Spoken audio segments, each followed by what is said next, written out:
માન્ય શ્રી હાર્દિકભાઈ પટેલ. અધ્યક્ષ શ્રી, નગરપાલિકા જે બ ક ડ વર્ગની હોય છે એમાં હવે મોટા પ્રમાણમાં સોલર પ્લાન્ટો હવે લગાવવાનું આયોજન સરકાર દ્વારા થઈ રહ્યું છે, પણ ઘણી બધી એવી નગરપાલિકાઓ છે જેને 8 કરોડથી લઈને 30-32 કરોડ સુધીના વીજ બિલો બાકી છે.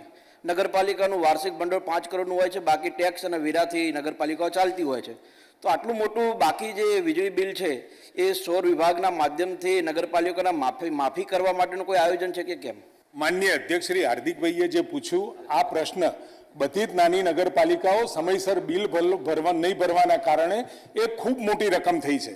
માનનીય અધ્યક્ષ શ્રી, આદરણીય મુખ્યમંત્રીશ્રીએ એમાં લોનની વ્યવસ્થા કરી આપી છે ને એમને મળતી જે ગ્રાન્ટો છે એ ધીમે ધીમે લોન હપ્તા પેટે એ લેવાનું પણ નક્કી કર્યું છે માનનીય અધ્યક્ષશ્રી.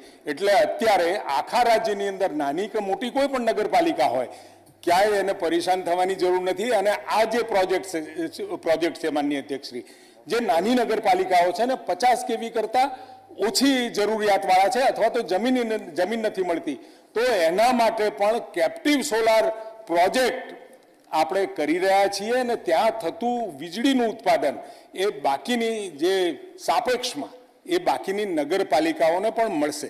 માન્ય શ્રી ગુલાબસિંહ ચૌહાણ.